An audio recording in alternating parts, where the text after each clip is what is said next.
Haturan pamiarsa wilujeng sonten wilujeng patepang dangu deui dina acara dongeng Sunda.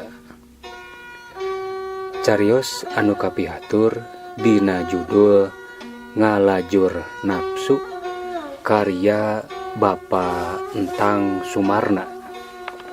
Simkuring Asep Hadian sejak ngadungikeun ieu carios.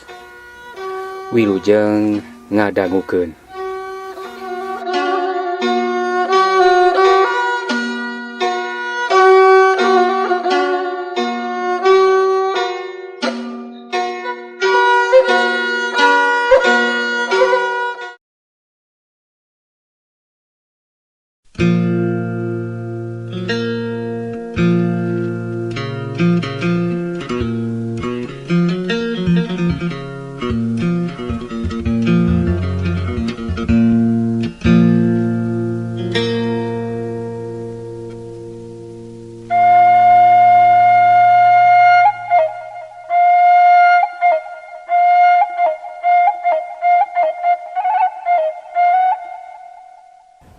Malah lain Nyi Rosni bae anu ngalamun teh. Harita bareng jeung Nyi Marsinah nu ceuk hatena teh. Nya kapan bulan anu kaliwat-liwat kung si Panggih malah Den Musa malah Den Musna ge bejeuk daek deh tua-tua sagala make jeung ngajak ulin. Harita teh kapan aing ngejat malah disebut lagi lalaki purunyus. Baroraah resep harita mah malah bogoh masumawona. Da siga nu teu uyahan geus boga pamajikan tua-tua kanu lengoh. Gitu ceuk hatena. Nyi Rosni pok nyarita deui malah mananyakeun ka Marsinah. Nyi Mar, mun aya nu pareng kawas kaceuceuk kieu bro-broan bari jeung mere bari asal urang nyanggupan kana pangharepanana. Cik kumaha keur pikiran Nyi Mar? Cece mah rek nanya belanan. Bisi teu saihwan jeung cece. Heug be atuh Nyi Marsinah kalakah malik teraos. Duka atuhnya. Saha atuh anu daekeun ka abdi mah ce. Geuning can aya nu datang-datang ka abdi mah. Can be atuh Nyi Mar. Piraku deui pantar Nyi Mar mah kapan rupa teu menta patut teu nganjuk. Lain muji peda hareupeung da jeung sanyana ngan bongan atuh Nyi Mar teh sorangan bet kurang kalincahan ceuk cece oge. Ngan ukur ulu kutek bedi imah atuh moal aya anu naksir. Perlu eta teh keur meujeuh nama kawas Nyi Mar mah pas sore teh atuh midang jalan-jalan. Atawa sanajan teu kieu ge cece mah meunang midang ngalantung di buruan beker parawan teh. Jujol eta nu ngalaliwat teh bangsa bujang-bujang. Meureun bakal rutret ka urang. Urang teh teu kudu nemongkeun bogoh deui ka eta lalaki. Siga anu api lain. Sangkan itu lalaki teh anu nyedot ka urang. Ulah urang nembongkeun teuing tina bogohna ari ka lalaki mah deui Nyi Mar. Moal aya hargaan mun diri urang salaku awewe siga teuing bogohna ka lalaki. Di mana geus raket mah jadi gampang. Tapi raket ge tong raket teuing. Da kitu be atuh siga Lindeuk Japati. Ngarah pangawurna bro deui ka urang. Kapan lamun teu miyuni Japati mah sakali ngawur oge gep beunang rugi.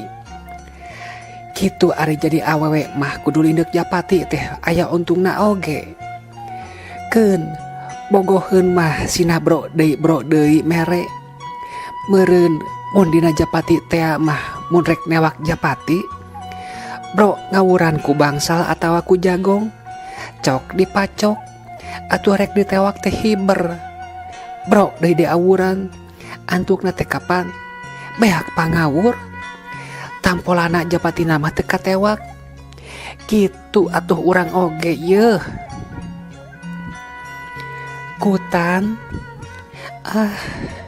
dasar cece mah tos loba pangalaman kabita lah cing atuh rek nurutan begitu kari kumaha engke keur loba kahayang jeung pangabutuh mah matak naon da kapan geuning cenah kitu oge awewe mah tara cari ka Batawi tapi cari na ka lalaki kitu nya.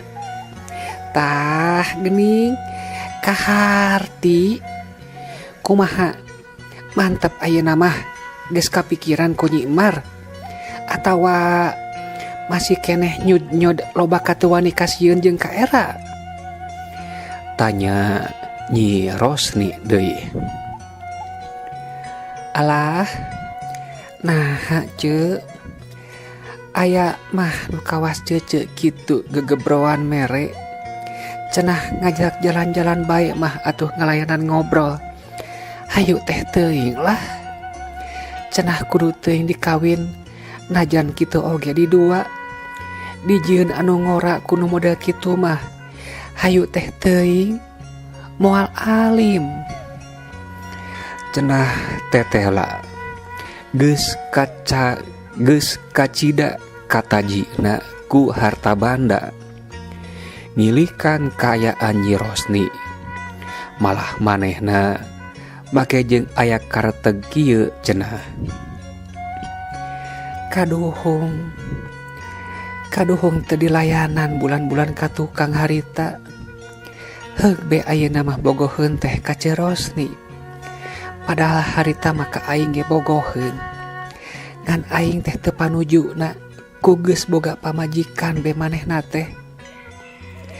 Tah syukur atuh ari kitu mah yeuh ka dieu geura sing deukeut ka cece poma ulah rek kaget ulah rek heran benya cece boga picaritaeun anu penting pikeun sakumaha kahayang Nyi Mar. Keur Nyi Mar teu kudu bingung teu kudu sieun jeung teu kudu manggih aya anu geus nyantong yeuh lain bohong kitu cenah bari jeung haharewosan tapi kasebutna harewos bojong harewos tapi rada leutik. Wah anu laras ce sok kitu ari taeun teh make jeung ngaheureuyan ceuk Marsinah bari jeung seuri leutik tur neuteup.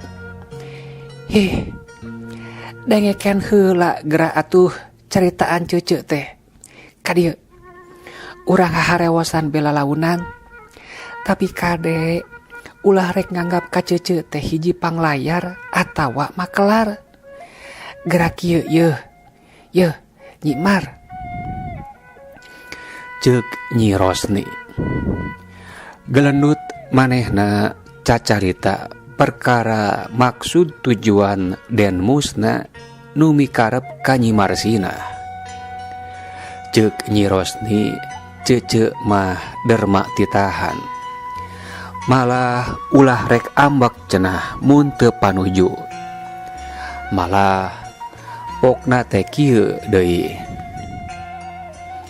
Tah kitu cece mah suku sambung lempang biwir cece mah suku sambung lempang atau biwir sambung lemek malah ti ditu nama reka imah Nyi Mar cece teh ngan kabeneran kaburu datang ka dieu Nyi Marna Tah ieu ge Nyimar, da cece mah keamanatan.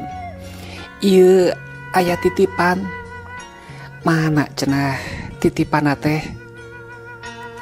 Tah ieu pisan anu ku cece ditembongkeun bieu. Tah tau naroskeun deui ka cece nya. Kumaha perkara nya jeung henteuna. Bisi majah bohong aya suratan di jerona. Pokna teh bari jeung mikeun cepuk perhiasan teh. Atuh bari ngageleper Nyi Marsinah nampakna teh.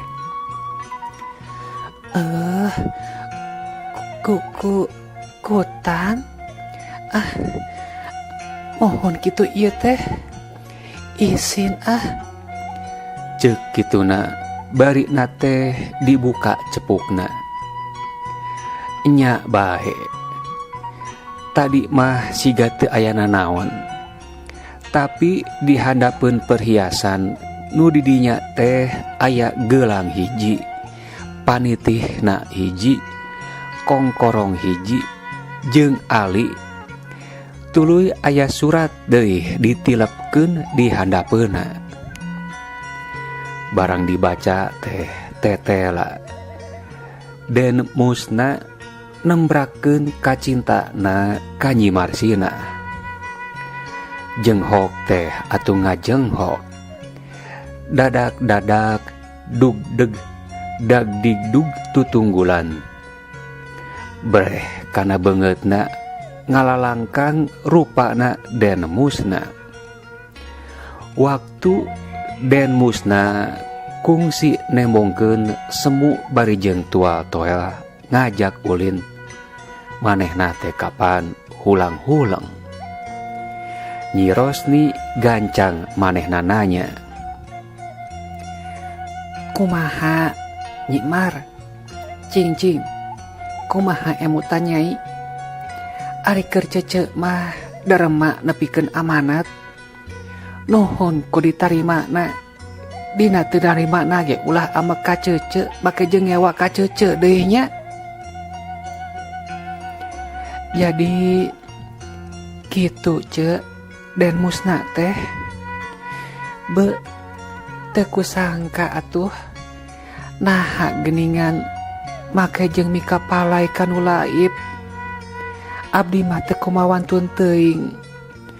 Teu mika hoyong kanu sakitu dipihormatna ku salemur. Kapan istrina ge geuning sakitu sampulurna, sakitu geulisna. Naha make jeung palai mileuleungkeun ka abdi kitu ce.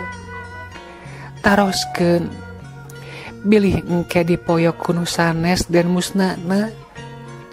Cenah sanggem batur teh.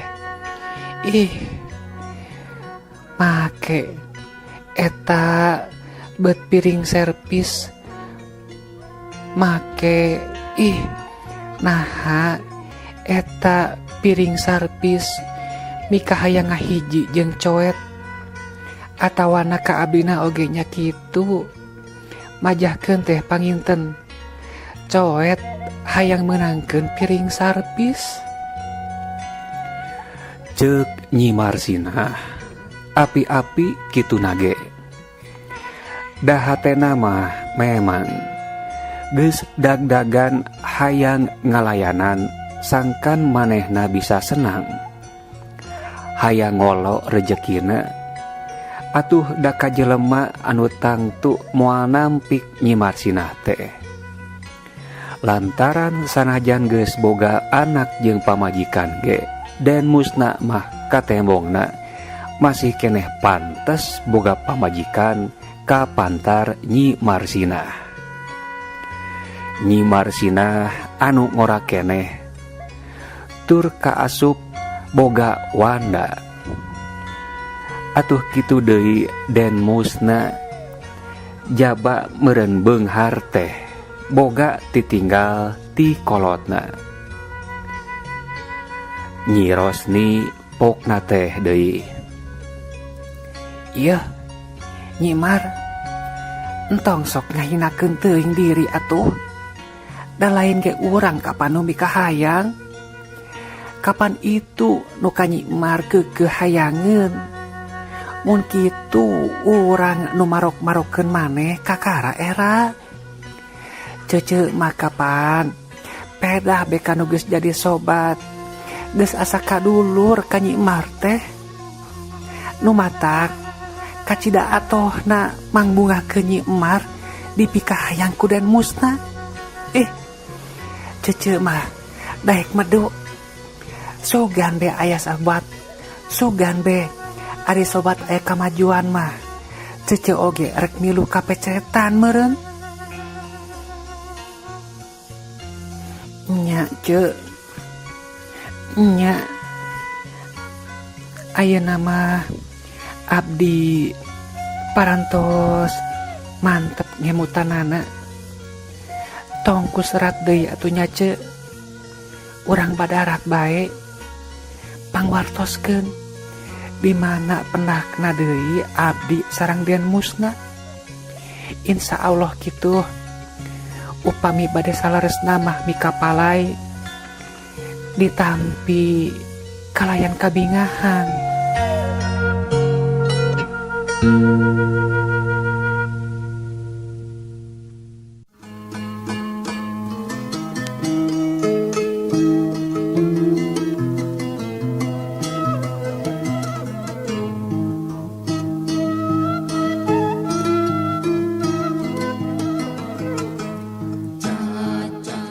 Hatur nuhun pamiarsa parantos ngadangukeun ieu carios dina judul Ngalajur Nafsu. Urang tepang deui dina dinten enjing kalayan waktos sareng gelombang anu sami. Hatur nuhun.